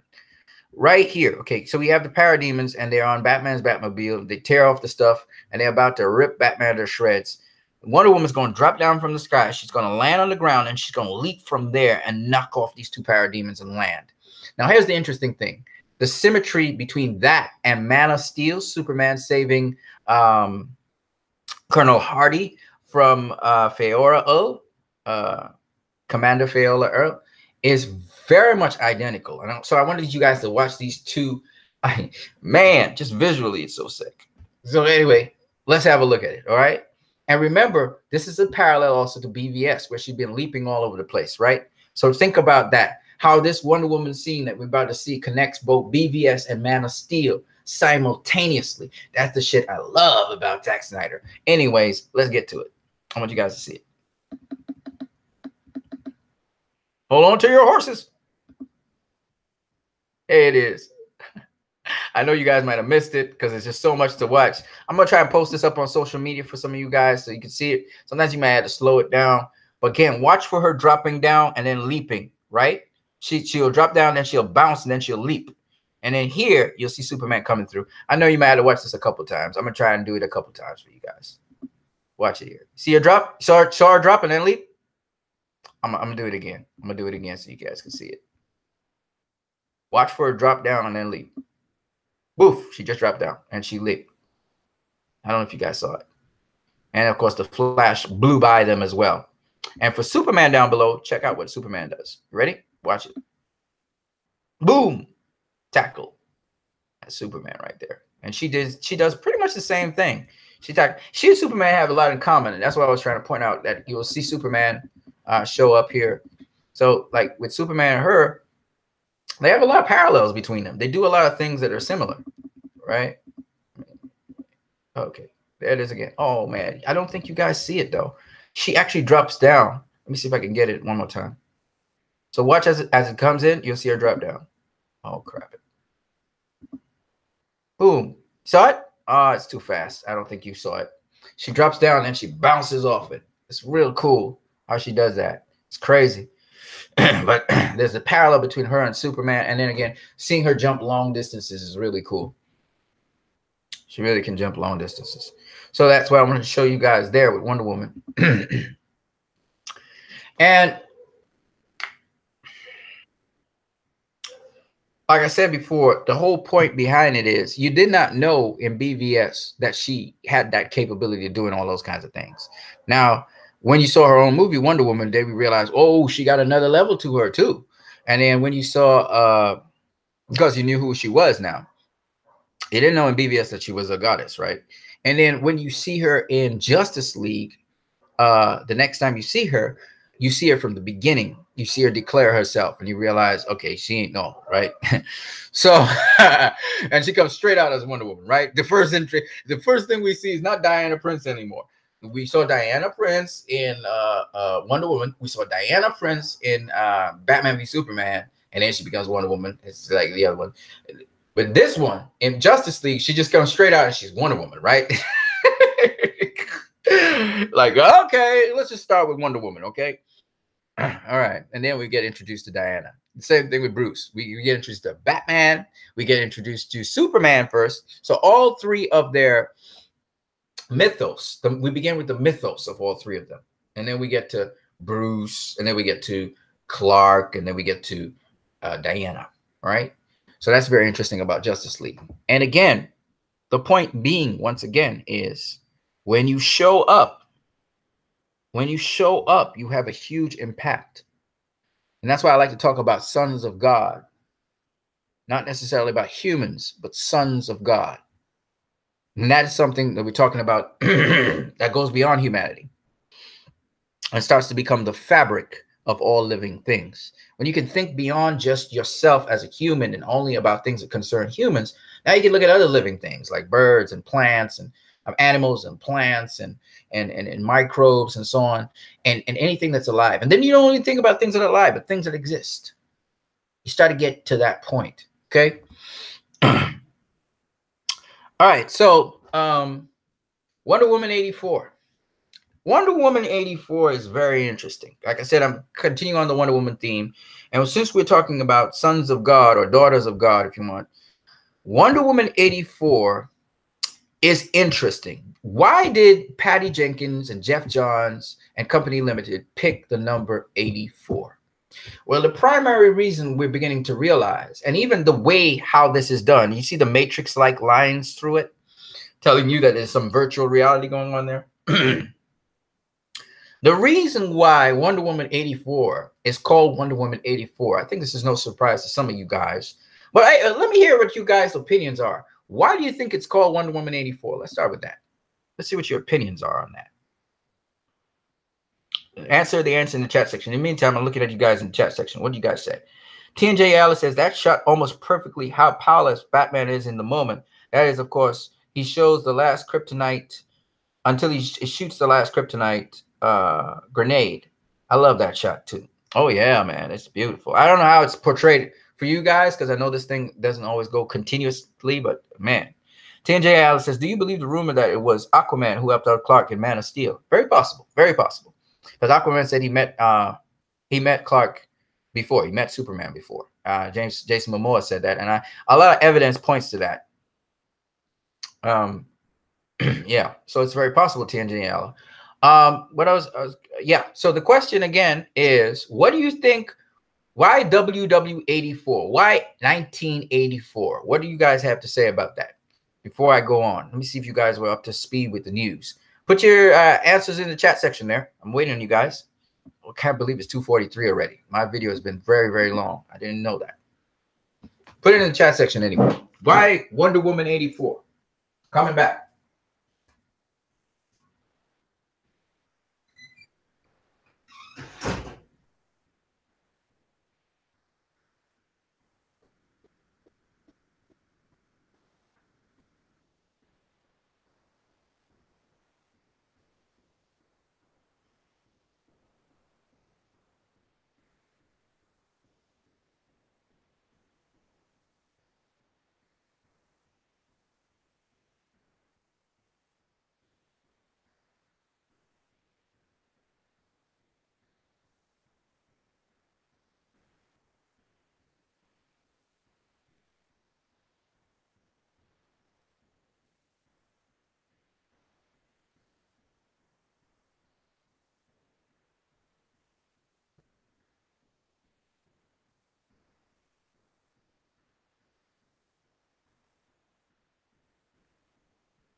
Okay. Why Wonder Woman 84? Let me see if some of you guys know what was put out there. Yep. The shot, okay. It's an Orwellian reference. Yes, Orson Welles. That's not Orson Welles, sorry, George Orwell. That's right. It's an Orwellian reference. That's the reason, TNJ Ayala. That's correct. So Wonder Woman 84, you probably saw it in the news, had to do with George Orwell's 1984. Big Brother is watching you. For those of you who have not read the book 1984, I would suggest very strongly you go and read it. It's a very good read. It was written way back in the day by George Orwell as a futuristic book. It's talking about a dystopia. I don't know if you guys know what dystopia means or dystopian. Those people know it's the opposite of utopian. It means it's a future where totalitarianism is embraced and conglomerates, dictators with a dictator face rule the world, and people's rights and privileges are taken, and it's a very policed state. Seems the direction we're going in is that under Donald Trump. Now, America has always been somewhat of a police state, and it's always been a state that policed other nations. Some nations thought of it as bully, etc., whatever. But now, more than ever, just like these socialist states and communistic states, which are saying that they're democratic but not, like Soviet Russia right now is, or the Russian country, the Russian nation under Vladimir Putin, it's become sort of like 1984 somewhat, but it's still not quite that, because the conglomerates and the businesses, what they do is they pit the people against each other. You know, they try to ethnic cleanse, etc., so that they can monopolize the people who are under them. And there's a lot of hero worship that goes on. So, for instance, Donald Trump now is seen as the savior of mankind, and a lot of deifying of him. Now, I'm not saying that other leaders, like, for instance, Barack Obama, he was sort of deified as well, and I saw hero worship of him. In fact, he was a version of Superman, isn't that right? But this is a little bit different in that the legislature is draconian. It's all about preventing people from having rights. It's all about destroying people's, based on their ethnicity or their race or their status as an immigrant. And so that's the kind of thing we're seeing in this post 9/11 world of 2001. We're seeing this kind of thing. And you can see that the right wing, especially the Republican people, not all Republicans, of course, but a lot of Republicans are actually siding and leading towards this. Big business, corporates, conglomerates. You know, V for Vendetta was basically trying to crack that code. Well, the first guy to kind of present that in a novel was George Orwell in 1984. Okay. And so I wouldn't be surprised Patty Jenkins actually addresses this issue, and using the Cold War especially as the cover to talk about this. So it's not going to be surprising if people start to slander or bash Patty Jenkins' Wonder Woman movie, because there's the sentiment in the world today, and a certain sort of sentiment that this is the kind of world that people want. Okay, if you look at this guy here, this is from the original George Orwell's book. You can see that Big Brother looks kind of like Adolf Hitler, and that's because George Orwell actually wrote this book 1984 around World War II, I do believe. Let me just verify that information for you. So let me see here.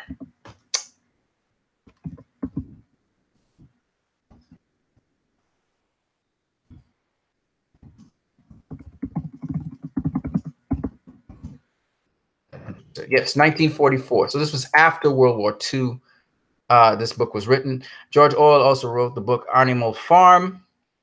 I strongly suggest you read Animal Farm, as well as Brave New World, which was written in 1931, and Fahrenheit. These are all fantastic books to read.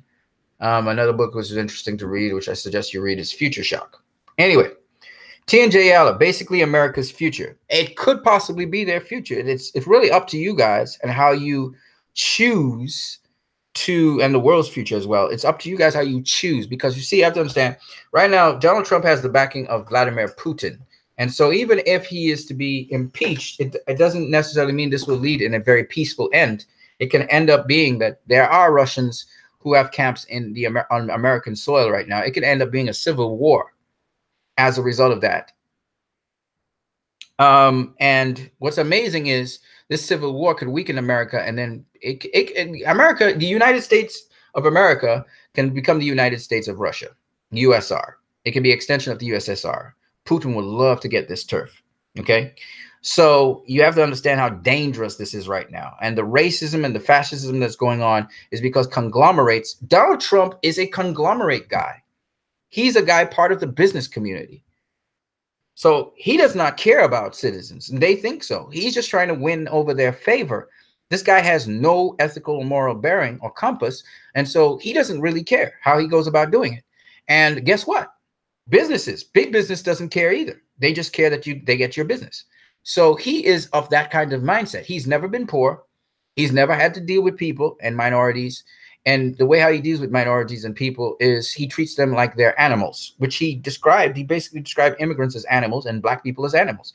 Just up to recently, he said this low IQ woman, he referred to the black lady who was talking about shaming, public shaming of these people, which I must admit, that is something we need to do. Publicly shame these people.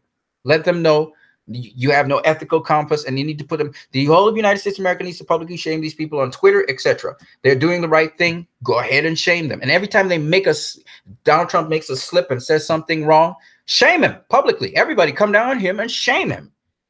If that's the game he's playing, where he's trying to pull a ruse over your eyes so they can do something else legislatively, catch up with it and then shame them legislatively as well as take action on them. Remember, the individual states don't have to follow the rules of the federal state. You don't have to. Federal law is not something that every state can always has leeway to choose what they want to do and what they don't want to do in their localized community. So if the states decide we're not agreeing with the central government, and they can push a mandate to remove him without even having an election. You guys have so much power, but you have to do it collectively. You have to sound out with one voice against these people. They'll back down. They're business people. Trump is a business person. You hurt his business, he will listen to you. So every single time this guy does something draconian or wrong, all you have to do is come down on him like bees. Come down on him without mercy. Right now, it's clear he is trampling every single institution of the United States of America. Anything that is decent, he's attacking. So, and you have to understand, this is not Donald Trump alone. He is the face of something ugly, something racist. There are a lot of people in key positions who agree with him.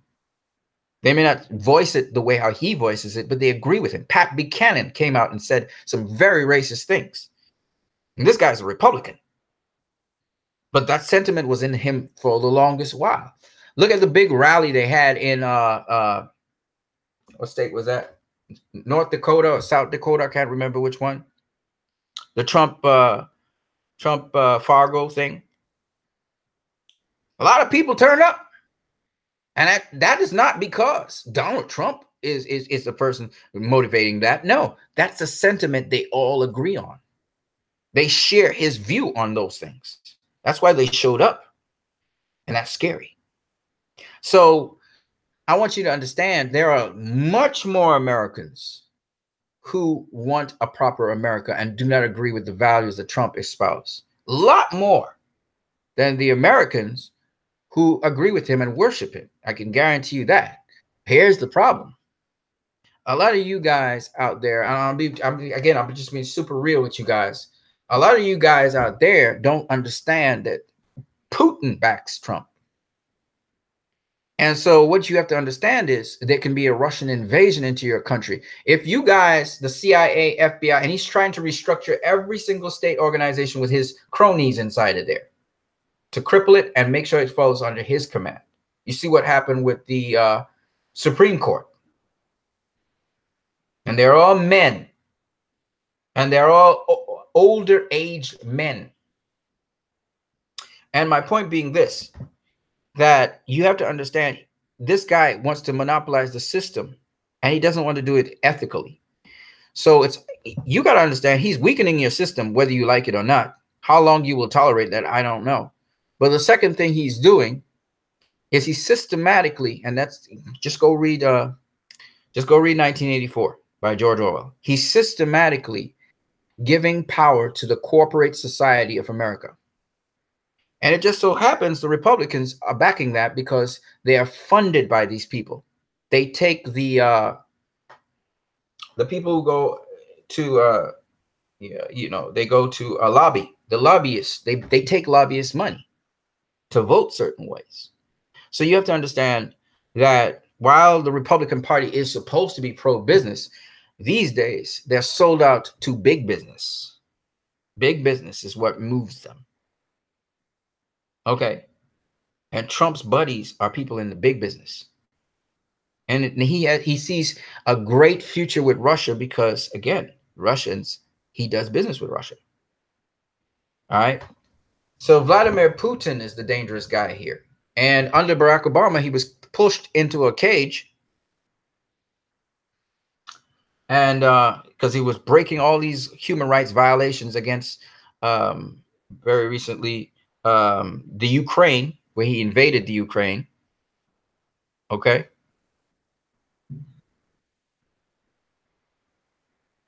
But I'm going to tell you, TNJ Ayala, the game ain't rigged. Not if you guys stand up. You have to stand up. You are the majority. You are the majority of the population. I'm going to tell you some scary things now, but then I'm going to tell you the answer to the solution to the problem. Remember, the scripture I read, for those of you who are again hopeless, it says, when you lie down, you shall not be afraid. You shall lie down and you shall sleep sweet. Do not be afraid of sudden fear, neither the desolation of the wicked when it comes, for the Lord shall be your confidence and shall keep your foot from being taken. I read that scripture for a reason. Okay, TNJ Allen. See, it's not about the game being rigged. Don't ever feel you're powerless. You must understand. I said it and I say it again. When you show up, it's going to be like Wonder Woman. It's going to be like Superman. But you got to show up. You're giving your power over to these powerful people by throwing your hands up in the air and saying there's nothing that can be done. There's a lot that can be done. But you have to act. So, let me give you an example of what I'm talking about. So, very recently, Donald Trump lied and said that the Obama administration, their rules were why they could separate families. When we clearly heard Jeff Sessions on C-SPAN say that we will separate your children from you if you come and you don't go through our ports of entry. He said that. And he says the onus is on you to come in. So it was a lie. What happened? Massive response by everybody across the board. Laura Bush came in and said her piece about how this is unacceptable. Then Trump went and signed an executive order. Now, the executive order does not bring families back together, but they are now looking at bringing families back together. Why? Because of you. You collectively spoke with one voice against this. That you overwhelmed even the apologists that were trying to defend this thing. You overwhelmed them. You just piled on like a pile of bees, and you attacked, and it was relentless. And even people on the right wing who, even though they were about to go up for election and it's election time right now, those people started to speak down against it because of the pressure you put on everybody. Think about the Snyder Cut. If every single DCEU fan starts saying, we want the Snyder Cut, and just flood Warner Brothers with pressure, they're going to cave in. They're going to cave in. You're just too powerful for them. But you have to see how powerful you are as a collective. You don't even understand. They're manipulating your power. They're making you believe that they are in control. They're not. You are. You're the one in control. Not them. But you don't use your power. That's what these comic book movies are telling you time and time again. You have the power. Patty Jenkins even said it at the end of Wonder Woman. Each one of you is Wonder Woman. Each one of you can make a change and a difference. She encouraged people to continue to use social media for positive change. You must understand how powerful you are. They cannot just openly and blatantly attack you and try and get the military behind you, because you are the military in this country. You are the teachers in this country. You are the police in this country. You are the fire services and protective services in the country. You are the ones to protect the border. You are the ones to invite people in. You are the ones at the port of entry. You. They have to fool you. You keep America running. You keep the world running.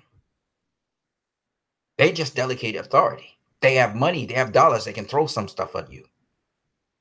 And they bribe some of you to steal your power. It's not about Obama. It's about you. That's what Obama kept on saying. You have the power. He can only do so much. It's not Obama. Stop hero worshiping. Understand the ideals. It's not about Donald Trump. It's about the ideal that he represents. Don't you understand these movies? Stop fixating yourself on people. Strive for something better, higher.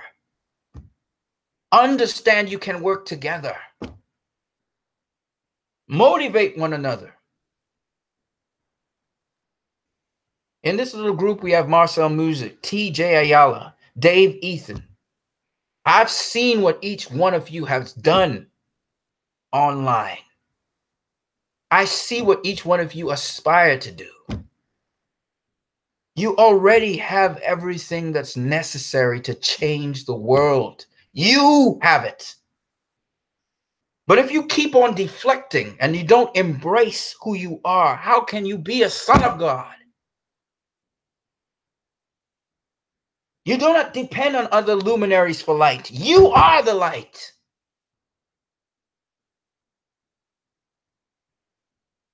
What you do matters. It's a training ground for you to be better.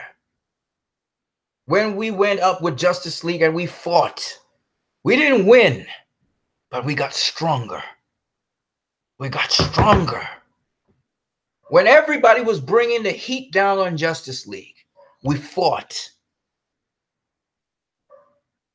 You don't always win every battle, but you will win the war. Superman held up that oil rig long enough for those people to escape. Sometimes you can't hold up the oil rig, but you can make sure the people escape before it falls on you. You've got to understand there are things bigger than us. You have to be motivated to move forward. Stop questioning yourself. You're a lot more powerful and stronger than you think you are. You have to see it. I wouldn't be on here doing these videos if I didn't believe in you and what you're capable of. But if you don't see it yourself, you'll never be capable of it.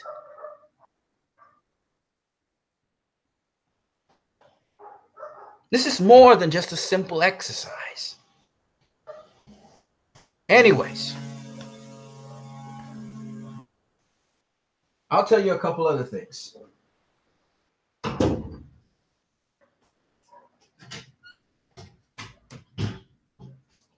I didn't come into this world for fun. I was born February the 14th, 1975, in the year of the cat, also known as the year of the rabbit. My purpose for being here is to bring people together, show them what love is. So at the end of the day, I am accomplishing my purpose. If you do not know what you're here for, why you are here, what you're supposed to do, then you'll always be in the dark. Wonder Woman had to know who she was. She didn't know until the very end when her enemy, her brother, told her so. Superman had to know who he was. And you, T&J Ayala, each one of you must know who you are. I see you all as sons of God, luminaries, powerful ones. But if you can't see that yourself, then you can never be what you were born to be. There's a lot that are lies in this world. You have to be able to see through it to the truth. And T&J Ayala, you're a powerful guy. Knowledge is a very powerful thing you have. But fatalism is not the answer. Using all of that knowledge is to inspire other people. It does not matter the end game. It doesn't matter if you're dead tomorrow. It doesn't matter if they kill you. What you live to be is more than that, because you symbolize something. You must know what you represent, TNJ Ayala. I know what I represent. Do you? Then you must live according to that. Outcomes do not matter.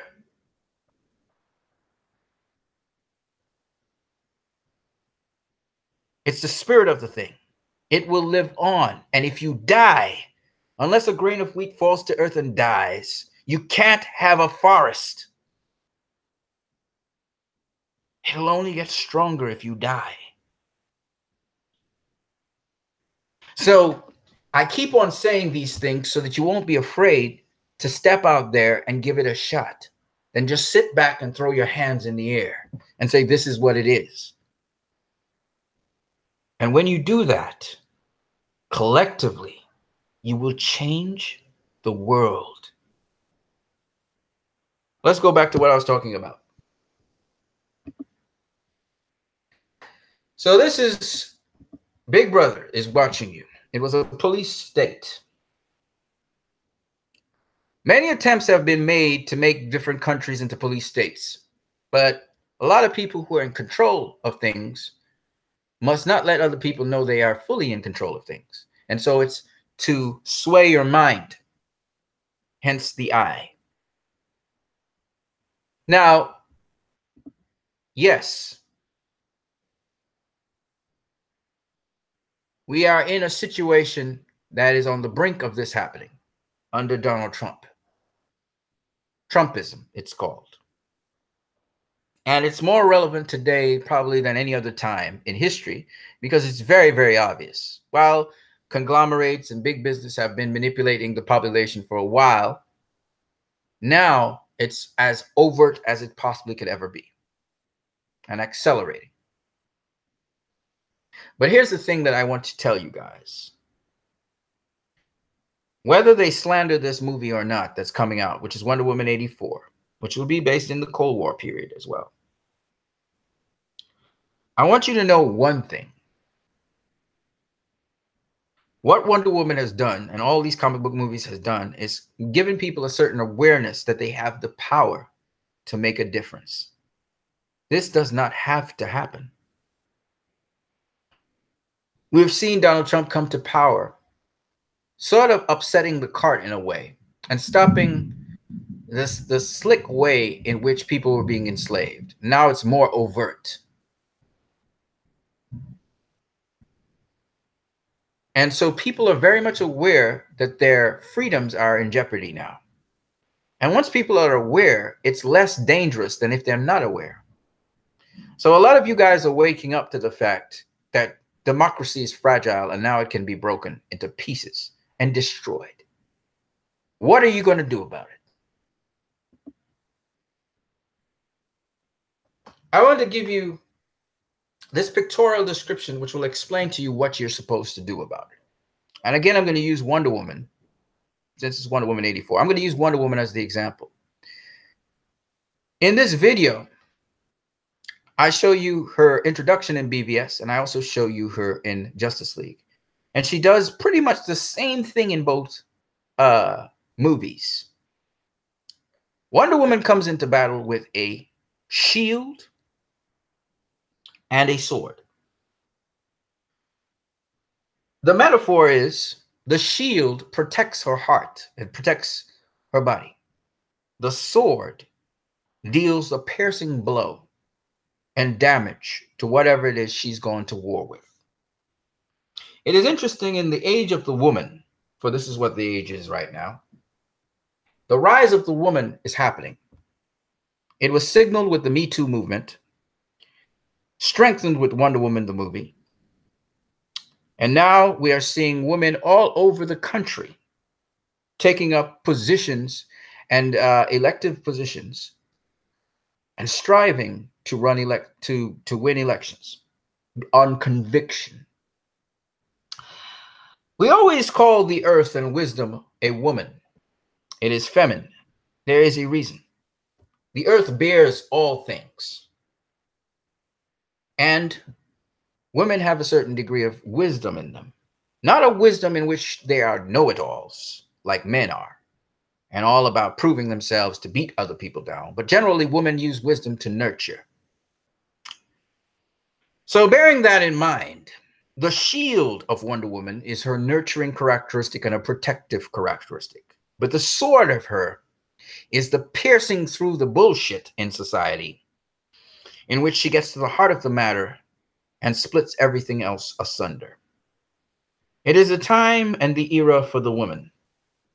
It is the changing of the guard. Hence, a old white male is right now in the position of power as a lashback on what is to come, already foreshadowed by Hillary Clinton's ascendancy to trying to take the presidency, but it'll only because she has died and breed forth more women getting into these positions of power. It is not a shift of power, but what we are seeing is an equalization of the power totem, a balancing of energies, of male and female energies we are witnessing today. It is not going to be a hostile takeover, even though some women are dreaming of that day when they can hostilely take over. It is not that we're going to see, but we are actually going to see balance happen. And it will be in the hands of women, women who have nurtured us, cared for us, and have brought us, that raised Donald Trump, women that actually sustained him. It will very interestingly be Donald Trump's wife and daughter that will actually rise up in the wake of his fall. Watch for it. Watch for Melania Trump to rise up and Ivanka. It's going to be interesting because you're going to see them rise as he declines and leaves the scene. Women have long since their power and energy has been suppressed. They've been oppressed for a very long time because society has said they can only be what in limited positions of power, and the society would suck their power from them and use it, particularly old white men. They have been used and exploited as targets and objects. But today, I can guarantee you, is a turning of the tide. Thanks to Wonder Woman. I don't know how many of you are paying attention, but if you are, you're going to notice that Black Lives Matter, the Me Too movement, has evolved into something else, even more powerful. And the relevance of the DCEU to these things is incredible. So let me show you what she's doing. She has a shield and she has a sword. What will happen when she faces doomsday? A metaphor for our time. Oh, it looks like it's going to be doom and gloom. Right, TNJ Ayala? It looks like it's going to be the end. Ah! Okay, TNJ Ayala. What does Wonder Woman do when faced with the doomsday? The day of doom. What does she do? On both occasions, both in Justice League and in Batman v Superman. She charges straight into it. Take a moment. Think about what I just said.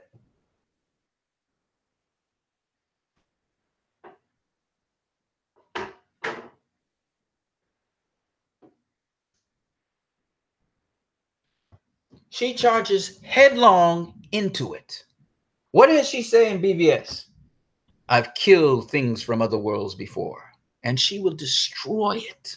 The thing that's supposed to destroy us, she will destroy it. Let me go back and read the scripture again. Proverbs chapter 3, verses 24. When you lie down, you shall not be afraid. Yes, you shall lie down, and your sleep shall be sweet. Be not afraid of sudden fear, neither the desolation of the wicked when it comes. For the Lord shall be your confidence, and shall keep your foot from being taken. In another piece of scripture in Proverbs, it speaks about wisdom. It says this: get wisdom, get understanding. Forget it not, neither decline from the words of your mouth. Do not forsake her, for she shall preserve you. Love her, and she shall keep you.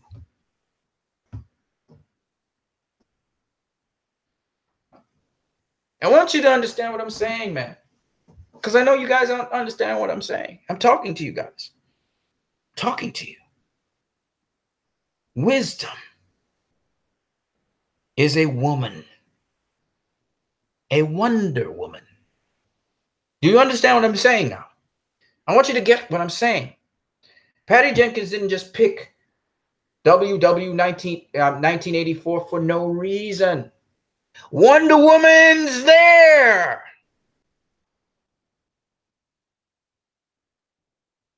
She's going up against the doomsday.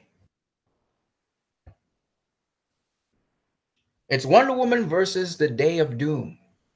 George Orwell's 1984. Do you understand it now? Are you ready? Are you ready as a child of wisdom, as a child of Wonder Woman, as a son of God, as a daughter of God, to do your part?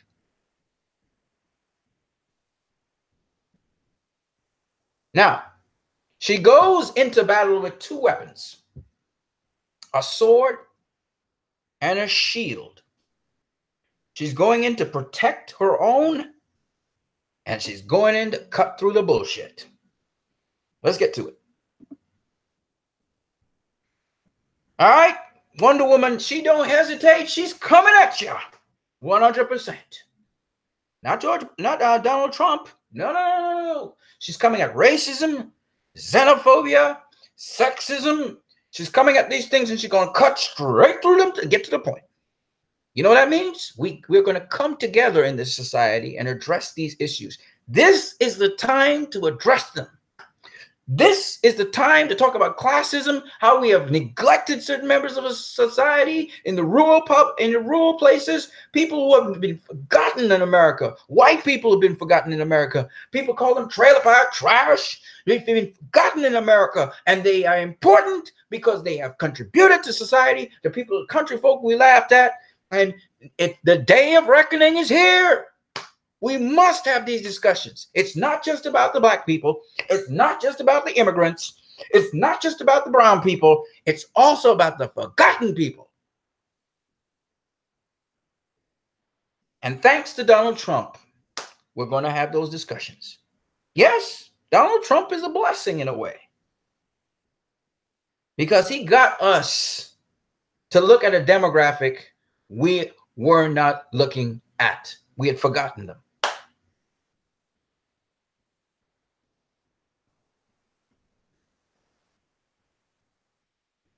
We got work to do, people.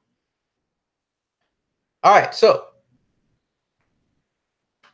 we're not talking about Donald Trump in this whole thing. He just happens to be a byproduct of people who have felt neglected and felt like they don't have a future in America. But he's also reflective of the conglomerate society that preys on that and exploits it. You got it? That's our situation. And it can be fixed. We can all proceed into the future together as a team.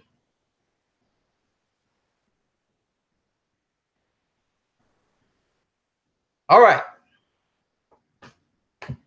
So let's keep it moving. I want you to see what's happening above here first and then below. So he punches her, and her shield, you see, she loses her shield and she loses her sword.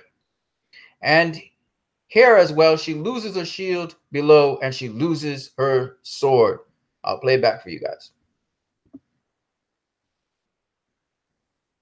Watch it again. See, he punches her. See the shield go flying on top.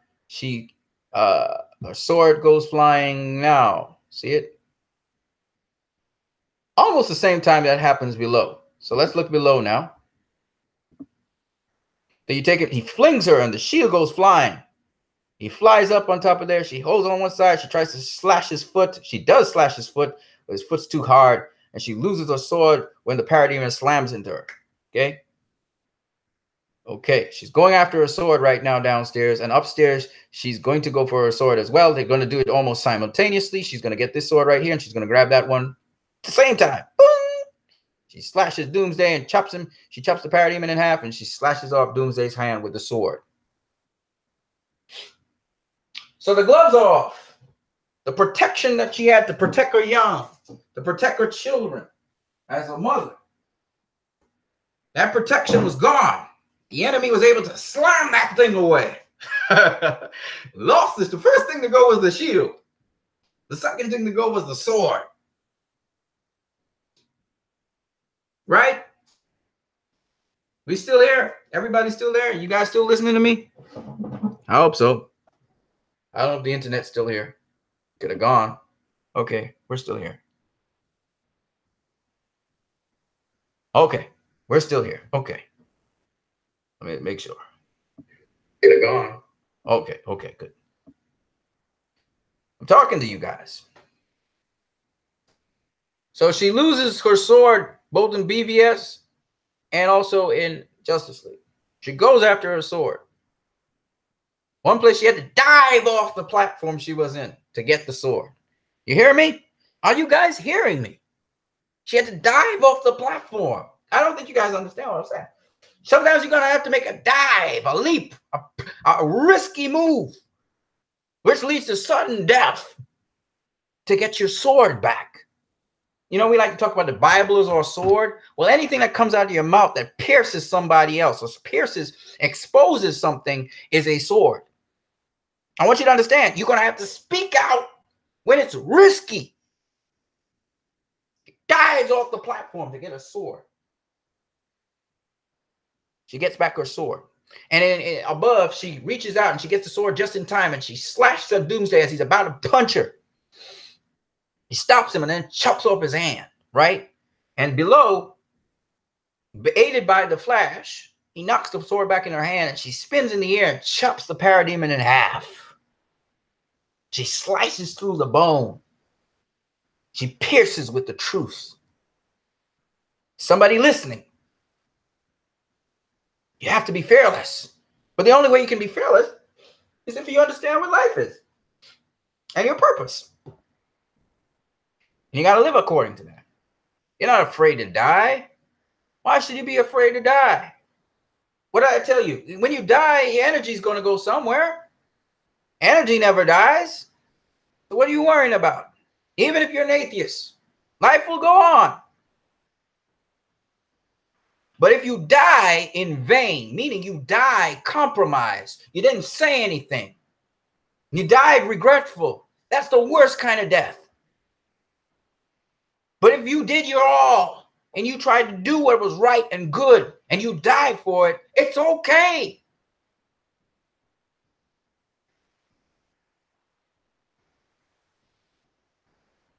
Justice League, they were going up against Steppenwolf.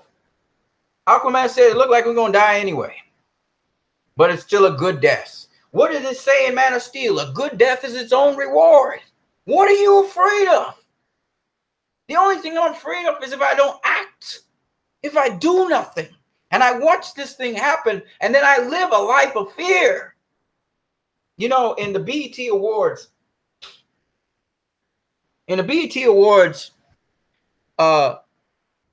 Jamie Foxx, he wasn't the host. He was celebrating. He said, you could use the word celebration. He said, I'm celebrating.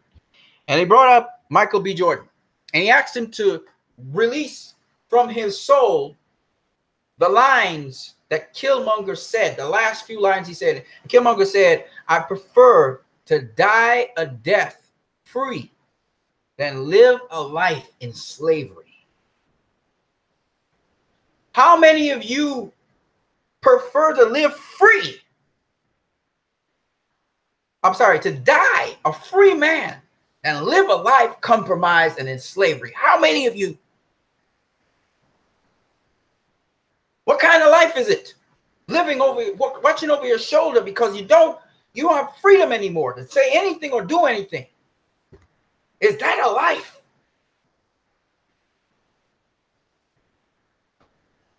So fight for freedom And if you die, so be it. But don't let fear rule your life. That's what it is to be an American. Americans aren't afraid. 9/11 came and then you guys started panicking. Orange button, red button. Don't do that. Keep on living your life. In this society where we try to be politically correct, sometimes we overdo it. But then on the other extreme is the people who say, oh, we're not politically correct at all, and use that as a guise for nepotism, fascism, Gestapoism, to intimidate other people and bully them. You have to decide the balance. Sometimes you will not be politically correct. I am not politically correct when it comes to the LGBT and buggery. I said it's wrong. I'm not politically correct there. I'm not going to try to be.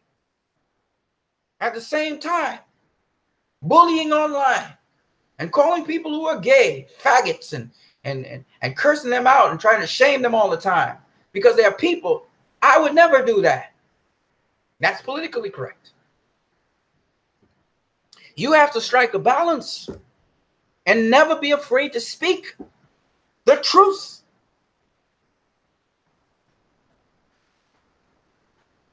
Don't try to win favor with people. Speak the truth.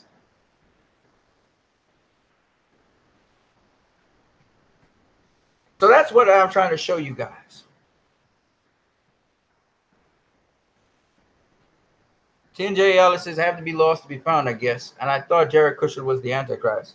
T&J Ellis says, she comes out of the darkness. Dave Ethan, that's right. She came out of the darkness, T&J Ellis. She was a beacon of light. And so do you. Dave Ethan, it only takes a lot of passion and love to stand up for your beliefs. Dave Ethan says, kind of like the leap of faith in Man of Steel for Clark to know which race to trust. Exactly. He took a leap of faith both ways. First, he went by General Zod to see what was up. And he tested mankind too.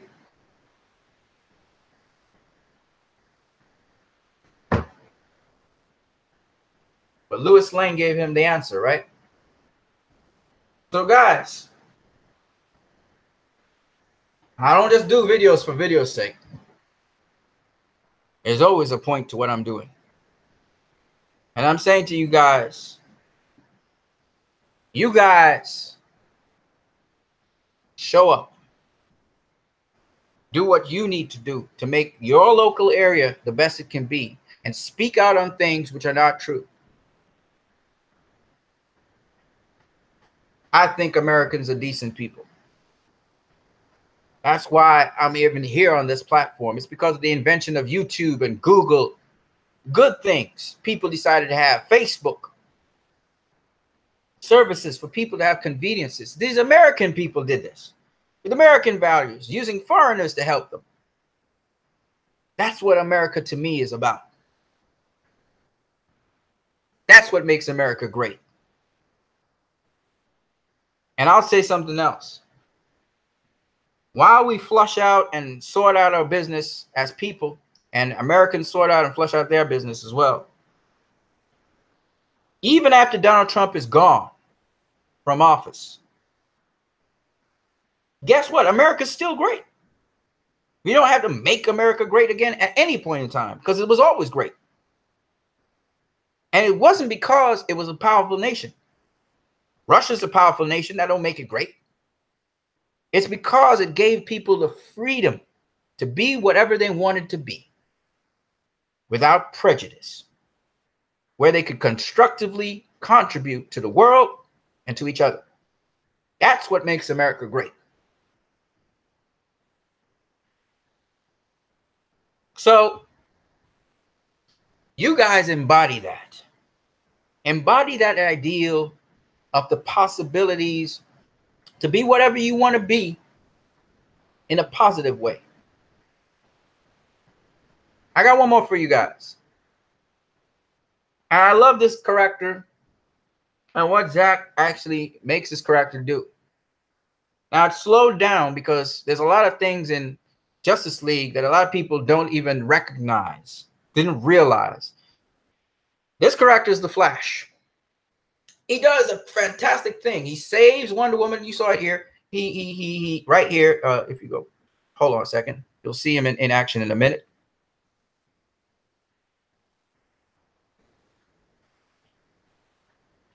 If you look below here, he's going to tip the sword to Wonder Woman, right? Right about here. Coming now. There he is. He tips the sword to Wonder Woman, right? After he's finished doing that fantastic act, he trips, right? We see him trip on one of the projections of the circular tunnel, the tower, right? So the tower, you know, it's a cylindrical tower. He's running along the sides, the rim, the sides of the cylindrical tower. He's running so fast. What happens is the centripetal force pushes him against the walls of the tower because he's running so quickly. He's able to have actually like almost a new gravity field because he's the force, you know, the inertia of him. So he's running along the sides here and he trips on this end here. And I'm going to say to you guys, just like the Flash, you may have incredible abilities, but you're going to fall sometimes hard. Okay. Now I'm going to show you this in slow motion. Watch it. There's a lot of details there that you guys didn't see because it was just so fast. Watch this. I know you guys never saw this. Check it out. Oh, shit. Hold on a second. Let me do it again. Oh, you. Sometimes I want to cuss, you know, because this stupid thing doesn't do what I expect it to do. Here we go again. What the hell? What the hell is wrong with you? Why the hell are you doing this? My God. The stupid. Oh, I think I get it. I get it. Okay. All right. Here we go, guys. There you go.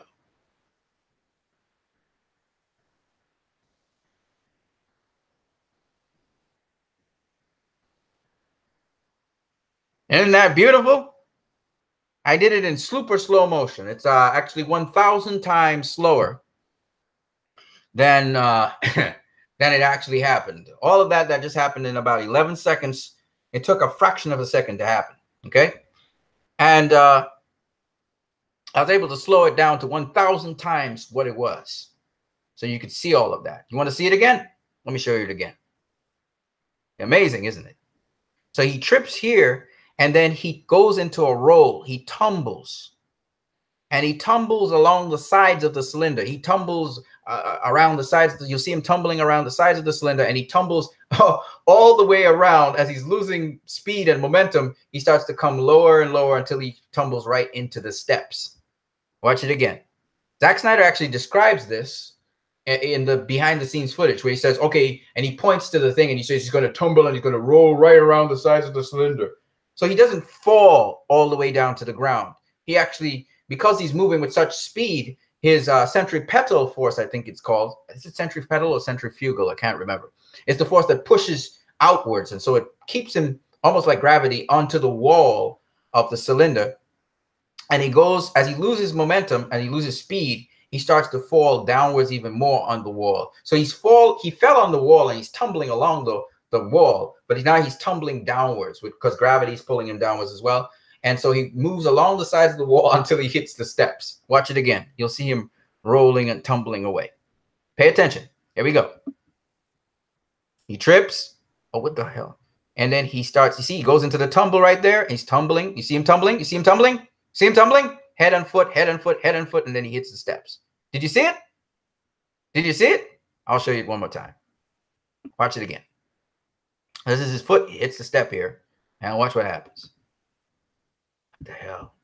Hang on. I hate when that stupid thing comes there. Okay, there you go. Trips. There he is. He's going into the tumble. There he goes. He rolls. You see him? Head, foot, head, foot, head, foot. Boom. See it? Now that happens so fast on the screen. I had to slow it down so you guys could see it.